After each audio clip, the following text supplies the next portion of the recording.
In 2003, when Joyce and I retired and returned to our home in Winsted from our travels, we purchased 5 neighboring lots at Highland Lake from the families of 2 friends from my childhood, Adelbert and William LaTulip. When the property finally came up for sale, after being in their families, one way or another, for 43 years or more. On the 2 waterfront lots was situated a very old bungalow in reasonable condition for its age, but fairly dilapidated. It was in need of a great deal of work. It was not in livable condition and was unsafe for many reasons. Originally, there was a bathhouse with 4 stalls, but it was torn down years earlier when a seawall was constructed on the property. The bungalow home of Caleb Beach, the first settler of Winchester, is remarkably similar in structure to the bungalow that Joyce and I purchased from our neighbors. The photo was probably taken by Frank H. DeMars, a contemporary or perhaps an earlier photographer in the early 1900s. The bungalow had several owners over the years and had been well used. It had town sewer and water, a propane heater, and a nice stone fireplace with an oak mantel with what is left of the original bark. It once had a screened-in front porch that was enclosed some time long ago. The porch was rotting and full of black carpenter ants. There was a small sleeping loft on the lake side of the building with a small rickety staircase that dropped down for access to a very small sleeping and storage area under the eaves. There was a large 25 by 25 foot deck outside of the closed-in porch that was used for swimming, diving, and fishing, but the cedar planks and their wooden infrastructure and diving board have been removed and not yet replaced. The lake water is 8 feet deep near the deck and increasing rapidly to greater depths towards the center of the lake. Being interested in the history of Highland Lake and the town of Winchester, I began to search the land records in Town Hall and various historical documents at the historical room of the Beardsley and Memorial Library for information about the history of the bungalow, its former owners, and its property. Using town land records at the Town Hall and documents that I found in the historical room of the library with the help of research assistant Verna Gilson, I traced the bungalow's origin back to the early 1900s. The construction was done then, but I couldn't find the exact date that the bungalow was erected. There are 2 interesting pamphlets available in the library records. An old pamphlet from 1910 called A Trip Around Highland Lake, dated Friday, June 24th, 1910. And another titled Highland Lake Lures Hundreds to Its Shores, dated August 19, 1921. There were other records and early city directories of Winsted that go back well into the 1800s that give names and addresses of Winsted residents. Both of these articles listed the owners and or inhabitants of the cottages and other buildings around the lake, and the names of each structure were available cottages tended to have names in those days rather than numbers. One of which was a red bungalow located on West Wakefield Boulevard between the lake and the boulevard. The bungalow was constructed by C.C. Middlebrooks and his wife Mary. They had 7 children. They had christened the bungalow Take It Easy. T-A-K-I-T-E-Z-Y. C.C. Middlebrooks was a retired sheriff of Litchfield County, and he constructed the cottage with his wife Mary and their 7 children. Their land was originally part of the Hurd Farm that was purchased for development by Burton E. Moore in the early 1900s. Moore's own summer house was built in the late 1800s on the edge of Highland Lake Farm of Rufus E. Holmes. The house was called the Oaks. The house was, and still is, 2 doors down the road toward the tablet on West Wakefield Boulevard that was dynamited in the late 1800s thanks to a $10,000 bequest from Harvey Wakefield to allow the dirt road to proceed around Highland Lake, passing through the cliffs. Moore sold a piece of property to C.C. Middlebrooks in 1904, and he built his bungalow on the 2 lakefront lots. There you see a picture of Mr. Moore's home. The bungalow was later sold by Middlebrooks about 25 years later or so to an attorney named George F. Drake. Drake sold the properties to Joseph H. Cott and his wife, Antoinette T. Cott, in 1952. Dr. Cott was from Torrington and was the Bagnaschi family doctor. My wife's maiden name was Joyce Bagnaschi,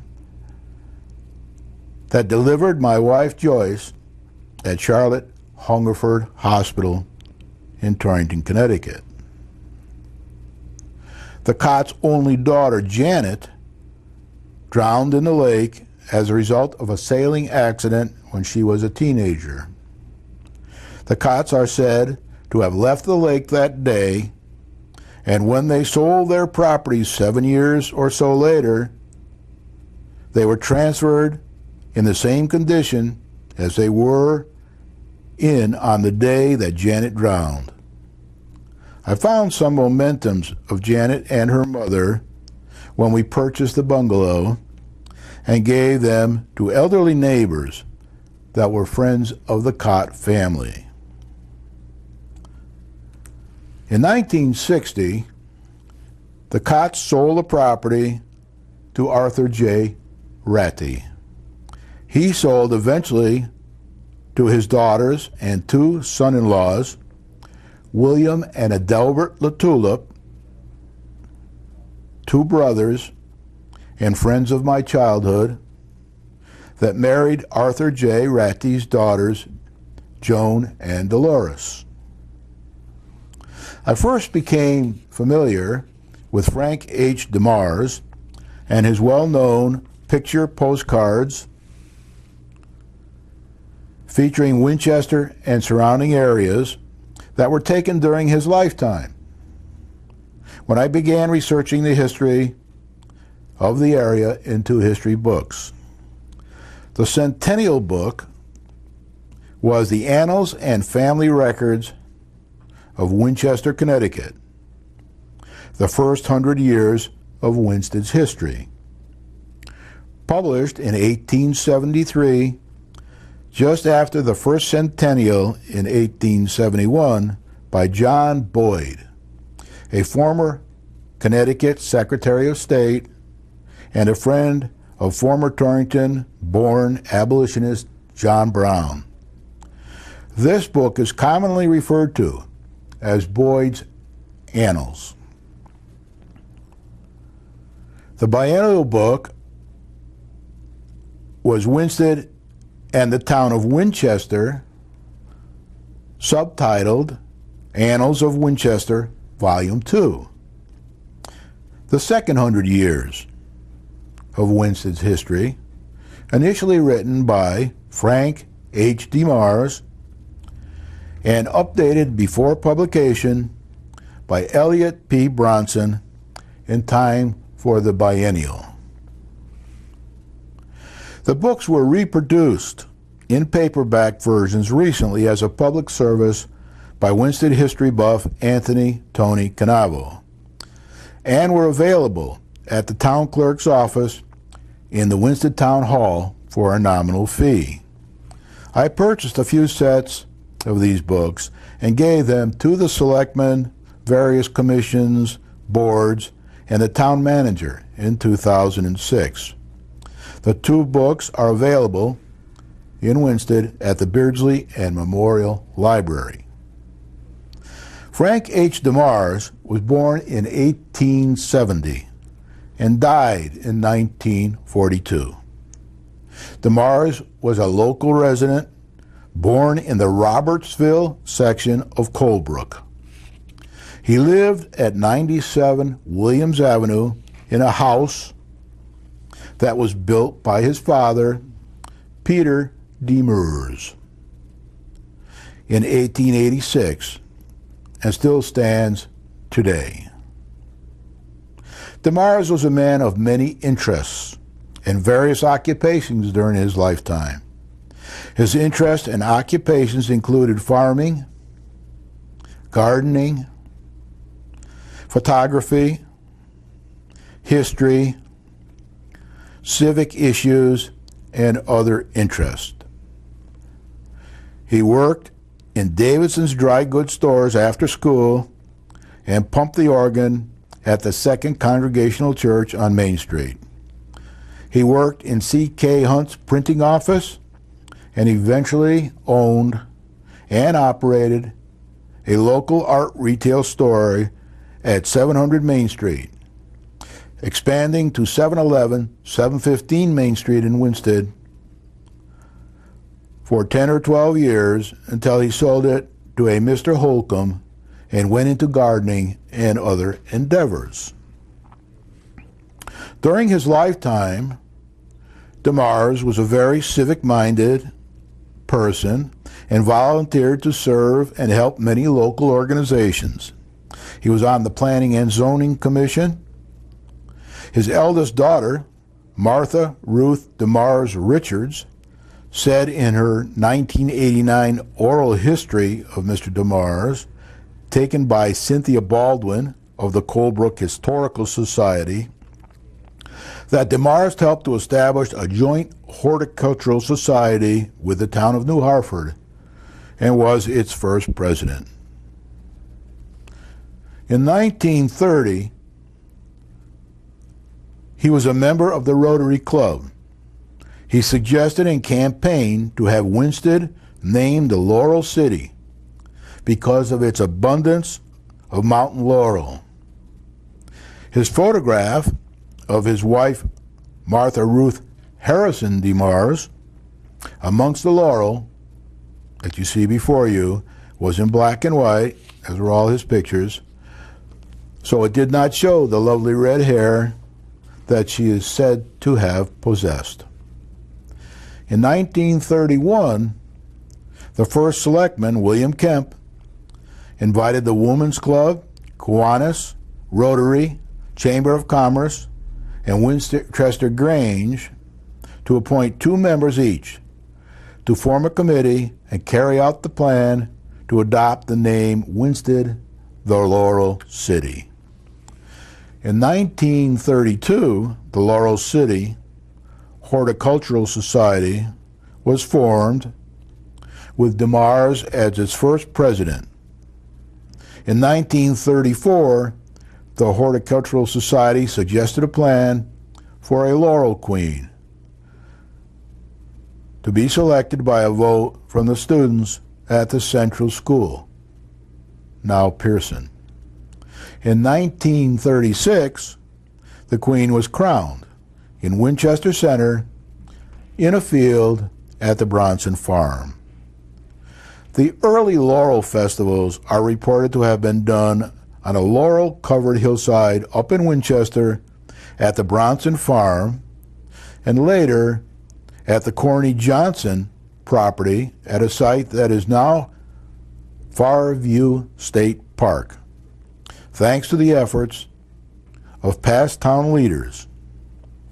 Over the years, the park became overgrown and was rehabilitated recently by work from volunteers organized and led by local resident Teresa Parsons Canavo.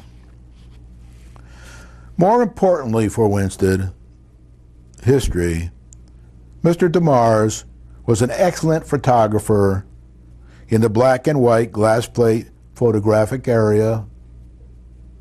Mr. DeMars learned the art of photography from various contemporaries that may have included fellow Robertsville native Una Klingen, definitely King T. Sheldon, and William Deming, and other photographers in the area. Bob Grigg, the present Colebrook town historian, told me recently that when DeMars' contemporary Una Klingen's family left the area for Virginia, she sold her work and equipment to DeMars.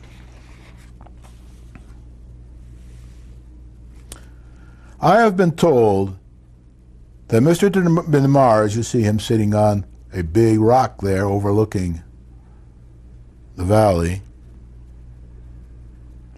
may not have been comfortable with the Industrial Revolution, and perhaps desired to capture for posterity scenic and other pictures of the area. With his camera on glass plates that were the state of the art in his formative years. Later came the Brownie, but he was not known to have used a Brownie camera. He stuck with his original camera and glass plates. According to his daughter, Martha, his wife, Martha Ruth Harrison DeMars, developed the pictures from the glass plates and carefully saved them for posterity. Mr. DeMars had picture postcards made of many of the photographs that he and others had taken and sold them in his store on Main Street and in other locations throughout the area. The postcards requiring color were printed in Germany at the time. The postcards also included the photographs taken by his contemporaries as well as his own. They weren't signed, many of them, sometimes making it difficult to ascertain which glass plates were photographed by DeMars and which by his forefathers or contemporaries. Mr. DeMars drove his horse and carriage throughout the area to as many as 50 towns in Connecticut and Massachusetts, and Pennsylvania and Long Island, to take the many very interesting photographs in his collection. Some, as you can see here, were hanging on the wall in his bedroom that is pictured before you. It is believed that DeMars was a very productive photographer from 1904, plus or minus, until around 1912 or so.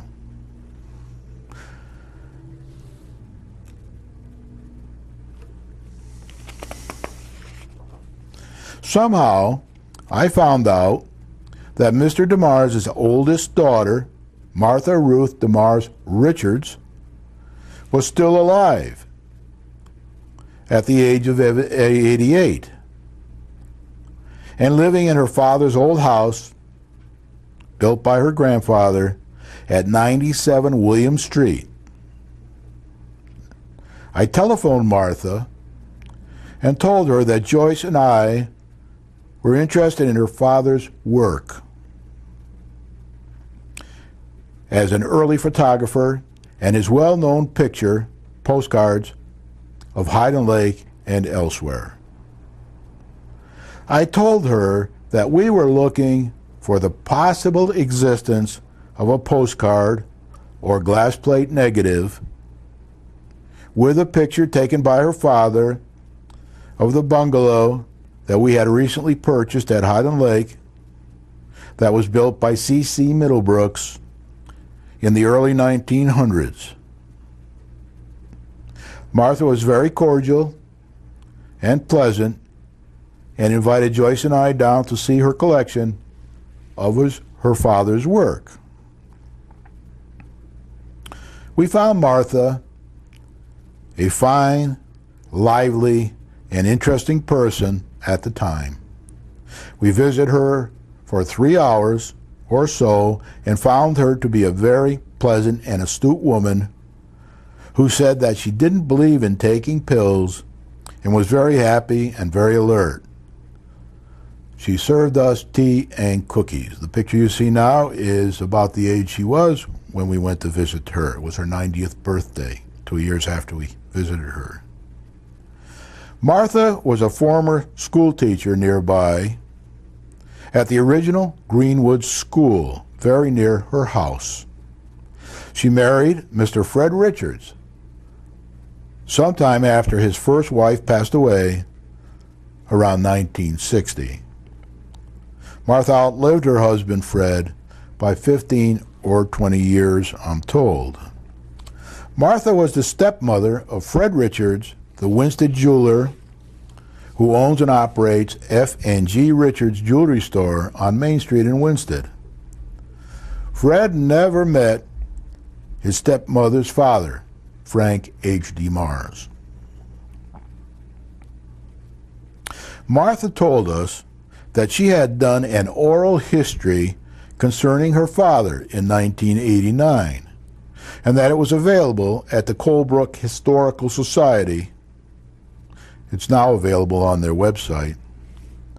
She was a very interesting woman and told us a lot about her father and other things of historical interest. When we visited Martha,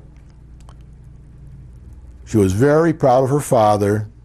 She was proud of Winsted and proud of accomplishments in the surrounding areas.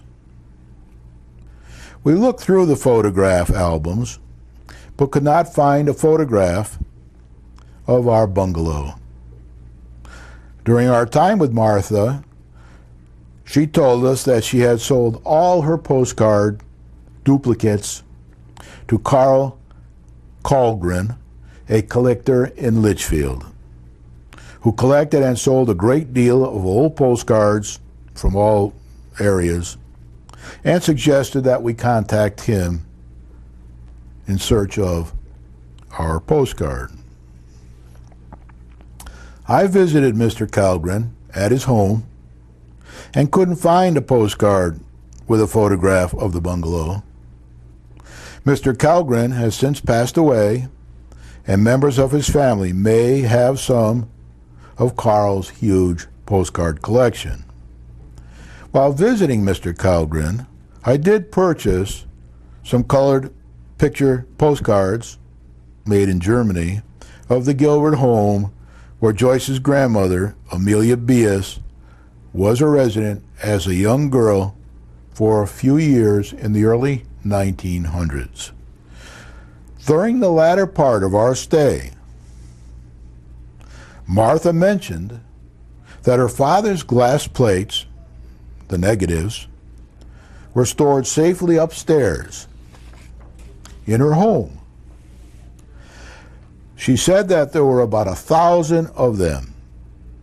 Her oral history taken in 1989 and read later states thousands of glass plates.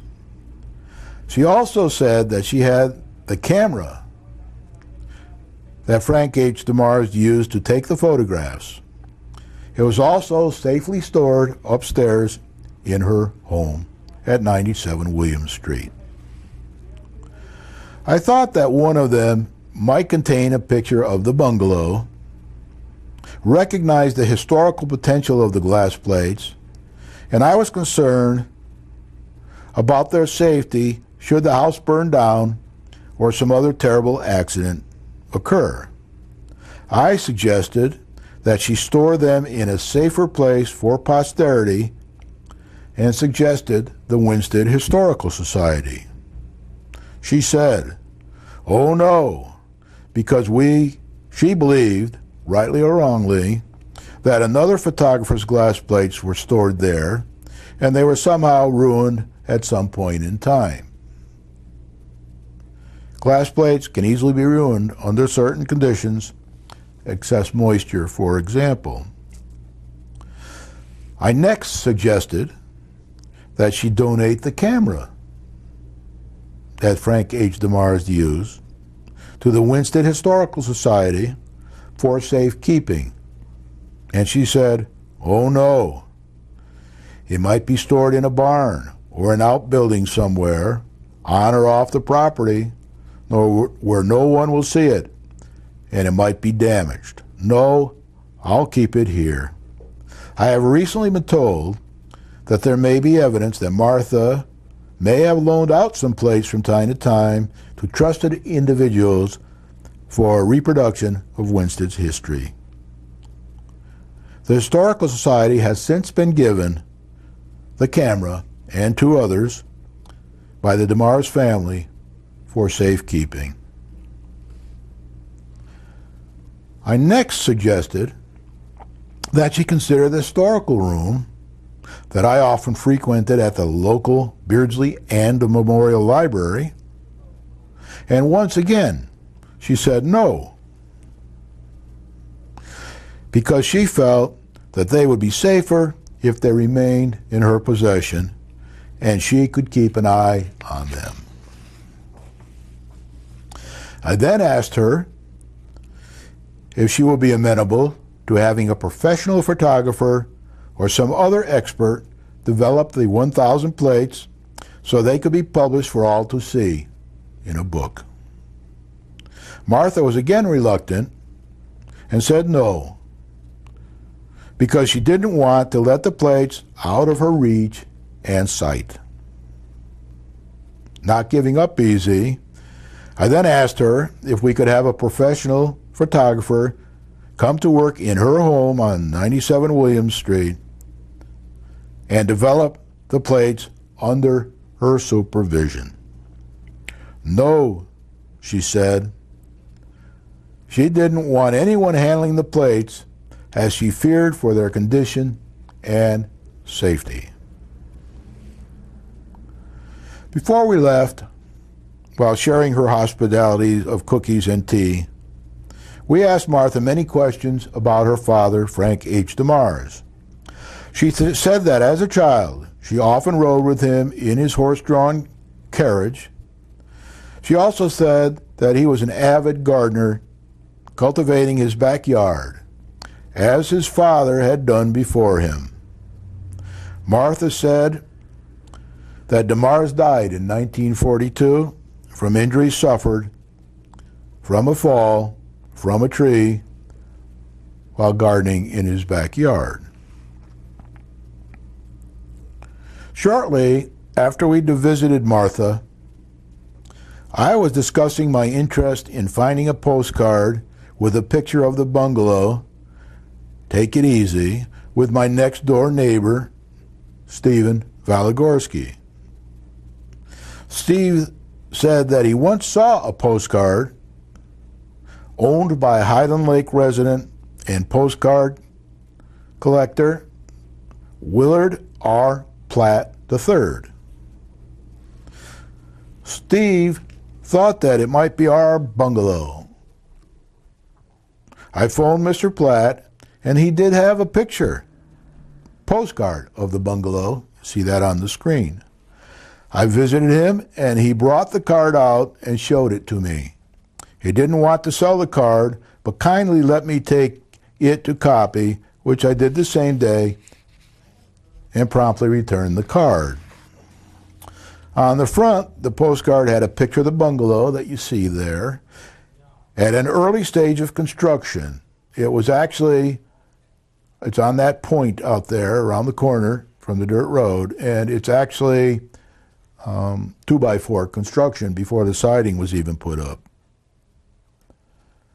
This picture was perhaps taken by Frank H. DeMars. We're not positive. It was taken around 1908. On the back of the postcard, there was a stamp of a flag with 13 stars. And it was used to postmark the date, 1908, over the 1-cent stamp. The card was addressed to Mr. Walter Christie, a friend of the Middlebrooks, at 99 Pearl Street in Torrington, Connecticut, about 7 miles away. The message on the back of the postcard reads, "This is a picture of our cottage, not finished. We thought it would be done for Labor Day, but it won't be for another week, and if it is warm, we would like you and Walt to come up. It will be nice. It will be complete next Saturday. Signed, Mary, the wife of C.C. Middlebrooks." To date, there is no positive proof that DeMars took the photograph, but it is very possible that he did. A few town residents came forward over the last few years with early pictures and memories of visiting the college in earlier years. Joyce and I considered restoring the cottage, but it was in pretty bad shape with no solid foundation. It was on piers in the ground. The taxes and cost of maintenance were increasingly higher and prohibitive because of its location and proximity to the water. Joyce, my brother Dennis, and I, while waiting for permission to rebuild, with the help of some craftsmen, cleaned up and repaired the chimney, the structure, and the grounds. Once all of the permits and permission from the town were received a few years later, after a lot of thought and contemplation, we reluctantly demolished the bungalow and constructed a new, up-to-code structure that will provide many lucky owners much joy and happiness for a long time to come. There you see a picture of the bungalow after Joyce planted all the flowers and my brother and I repaired the building with the help of some workmen before it was torn down. Epilogue. In the year 2009, after a stay in a nursing home, Martha Ruth DeMars Richards, the oldest daughter of Frank H. DeMars, passed away at the age of 94, 6 years after we met with her. One day, recently, Joyce brought my attention to a local newspaper article about the DeMars glass plate negatives that were stored in the house at 97 Williams Avenue. As Martha's niece and Frank H. DeMars' granddaughter, Margaret Peg Giles, a retired newspaper photographer, and her husband were clearing Martha's home, they eventually found not the 1,000 glass plates mentioned to us by Martha, but close to 5,000 glass plate negatives while they were cleaning the attic in her aunt's home.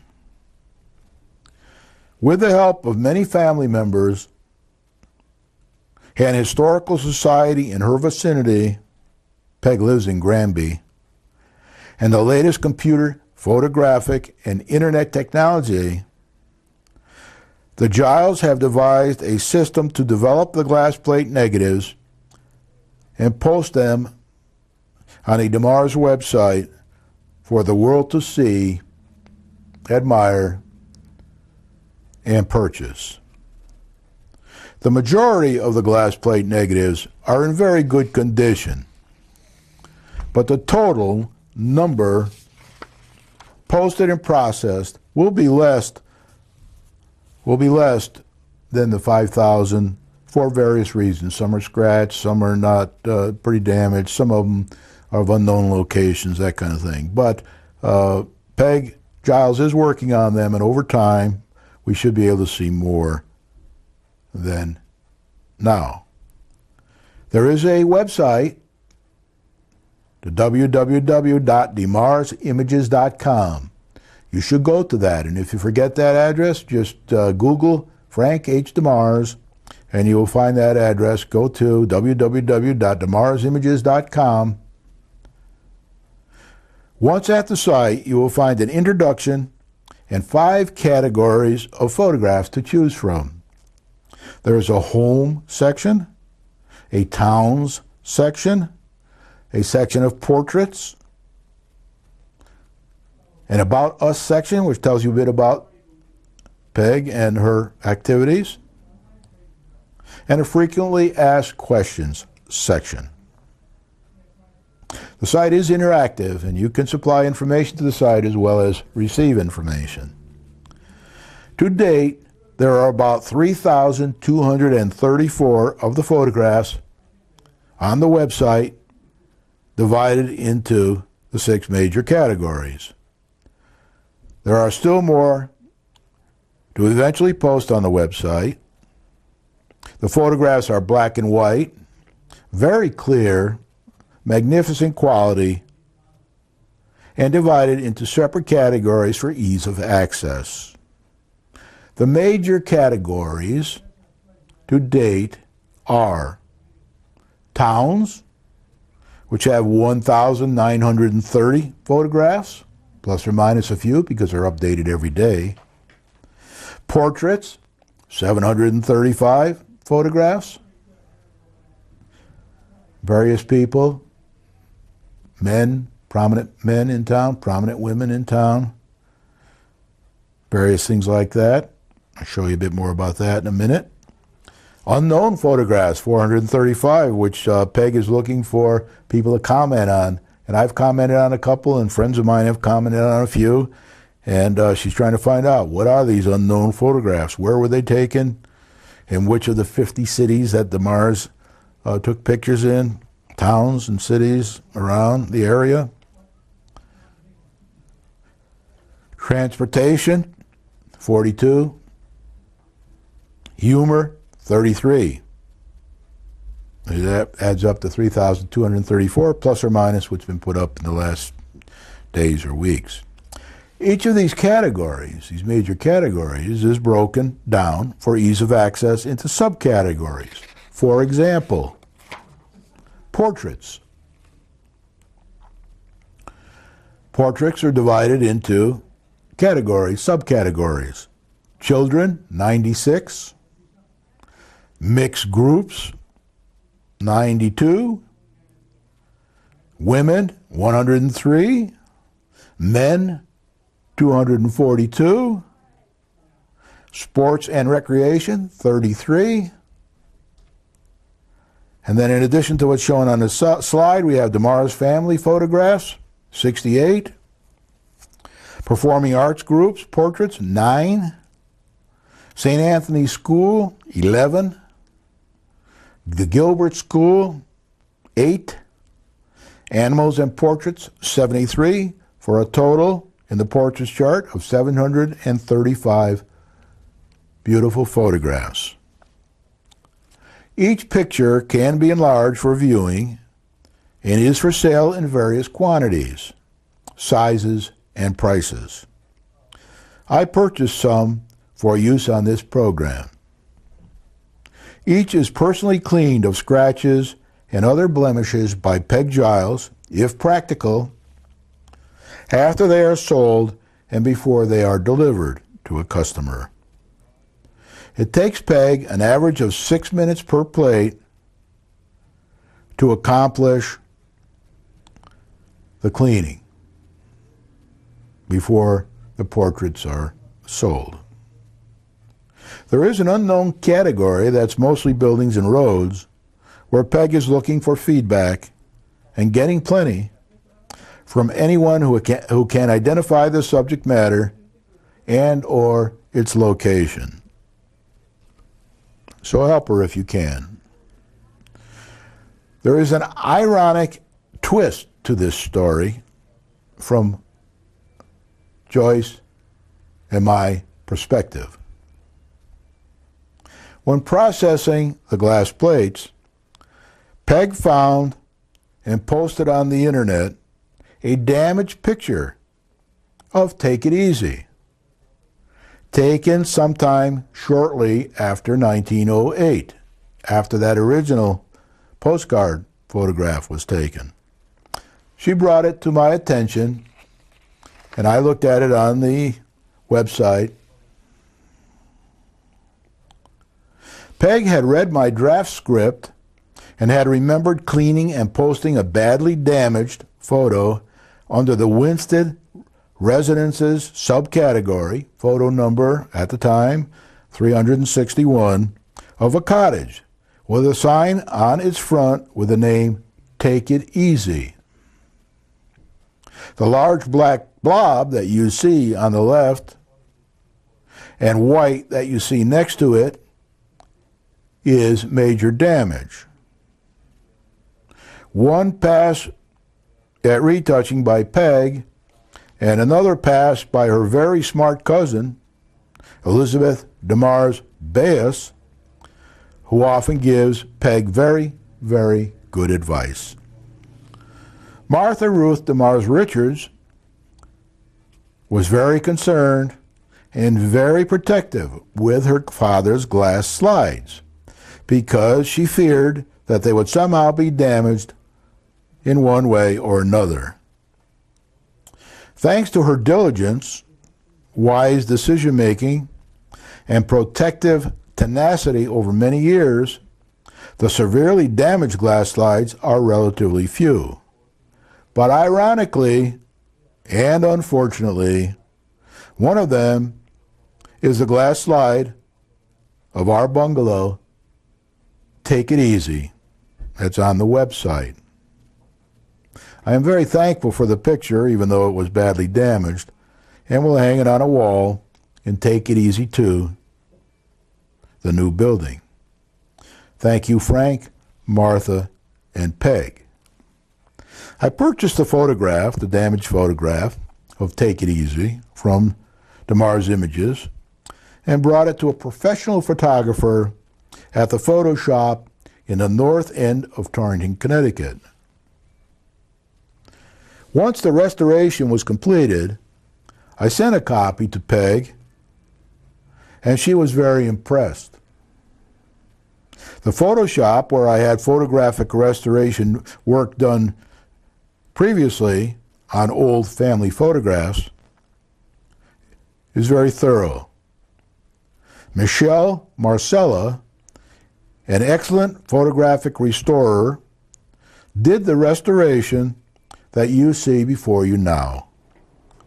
Michelle and the Photoshop did a wonderful job, and I can't thank them enough. It's a very complex process of cloning and touch-up and all that kind of thing, but they did a good job. You see it there before you. I also, at the same time, took the yellowed photographs that I had made of the original postcard and had them placed in black and white, eliminated the yellow coloring that 100 years does to a postcard. You see that now, that's the first front of the card, you can see the building a little better there It just looked like a white rectangle there, but that's the building being built, the process of being built. And then you can see the back of the card, a little easier to read perhaps than the yellowed version. So now I have two versions of that postcard, one with the yellowing, natural 100 years worth of yellowing, and one that was where the yellowing was removed by the Photoshop in Torrington. Now, for the interest of those watching, Margaret Peg Giles will be discussing her grandfather, Frank H. DeMars, and his special photographs at 6:30 p.m. on June 30th, 2011, in the community room at the Beardsley and Memorial Library in Winsted. And I'm sure she'll be answering questions there. The shops and artists at Whiting Mills in Winsted on Whiting Avenue will be hosting an opening reception on Friday, May 13th from 6 p.m. to 9 p.m. and open shops and studios on Saturday, May 14th and Sunday, May 15th, 2011 from 10 to 4 p.m. for the exhibition of some of the DeMars photographs at 100 Whiting Street in Winsted. For information about this exhibit, please call Teresa at 860-307-3889 or contact her by email at tcanavo@gmail.com. The public is invited to both these events. Please come and enjoy the work of one of our greatest citizens, Frank H. DeMars. This work will survive forever.